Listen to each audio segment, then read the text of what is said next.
세상의 샘 평화의 소리 KCR 뉴질랜드 뉴스입니다.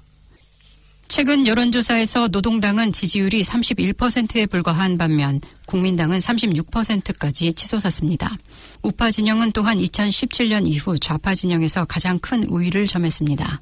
액트당은 12%를 기록했으며 녹색당은 8%로 1포인트 상승했습니다. 태파티 마오리당은 4.2%, 뉴질랜드 포스트는 4%를 기록했습니다. 또한 2017년 선거 이후 중도 우파가 중도 좌파를 5점 이상 앞서는 것은 이번이 처음입니다. 총리 선호 여론조사에서 히퀴스 총리는 6포인트 하락한 32%를 기록했으며 크리스토퍼 럭슨 국민당 대표는 지난 조사에서 1포인트 하락한 21%로 힙킨스에 여전히 11포인트 뒤처져 있습니다. 크리스 히퀴스 총리는 자신이 이끄는 정부는 선거 이후에 부유세나 자본이득세를 부과하지 않을 것이라고 발표했습니다. 12일 발표된 성명에서 크리스 히퀴스 총리는 많은 가정이 어려움을 겪고 있는 상황에서 세금 시스템을 크게 뒤흔들 때가 아니라고 말하며 자신이 이끄는 정부에서는 선거 이후에 부유세나 양도소득세가 없을 것임을 확인했습니다. 그는 대신 트러스트 신탁세율을 39%의 최고 소득세율로 인상함으로써 신탁이 세금 피난처로 사용되는 것을 방지하고 초부유층이 공정한 몫을 지불하도록 할 것이라고 말했습니다.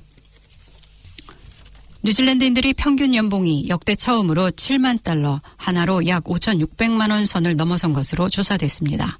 뉴질랜드 매체들은 12일 온라인 경매 사이트 트라이드미 구인 자료를 인용해 뉴질랜드인들이 올해 2분기 평균 연봉이 전년 대비 6.1% 오른 7만 69달러, 약 하나로 5,614만 원으로 7만 달러 선을 처음 넘어섰다고 밝혔습니다. 지역적으로는 웰링턴 지역이 전년 대비 5.9% 오른 7만 3,663달러로 가장 높았고 오클랜드 지역은 5.8% 상승한 7만 1,960달러로 조사됐습니다. 트레이드미 구인 담당 이사 맷 톨리치는 생계비가 계속 오르는 가운데 봉급도 따라 오르는 건 희망적이라고 말했습니다. 이와 관련 매체들은 전국적으로 임금이 꾸준히 오르는 것은 구인 수요가 크게 늘면서 회사들이 인력 확보 경쟁을 벌이고 있기 때문으로 보인다고 밝혔습니다. 기업혁신고용부에 따르면 6월에 취업비자로 뉴질랜드에 도착한 해외 근로자는 16,878명으로 인력이 계속해서 늘어나고 있습니다.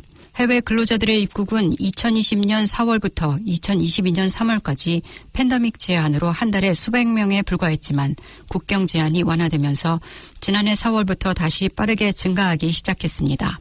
취업비자로 입국하는 사람은 올 들어 월 15,000명을 넘어섰고 지난해 9월부터는 월 11,000명을 넘어섰습니다.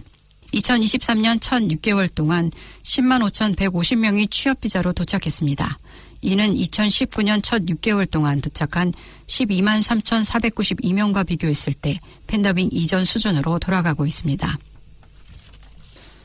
지난해 호주로 건너간 뉴질랜드인들의 순 이주자 수가 지난 2013년 이후 최고를 기록한 것으로 나타났습니다. 뉴질랜드 통계청 자료를 보면 지난해 호주로 건너간 출국 이주자는 3만 3,863명, 호주에서 뉴질랜드로 건너온 입국자 수는 2만 431명으로 순 출국 이주자 수가 1만 3,432명을 기록했습니다. 뉴질랜드인들이 호주 이주는 임금은 뉴질랜드보다 높고 생활비는 상대적으로 적게 드는 경제적 환경이 가장 큰 작용을 하는 것으로 분석되고 있습니다. 오늘의 환율 정보입니다. 뉴질랜드 달러와 대비 원화의 기준 환율은 806원 45전, 한국에서 보낼 때 814원 51전, 한국에서 받을 때 798원 39전입니다.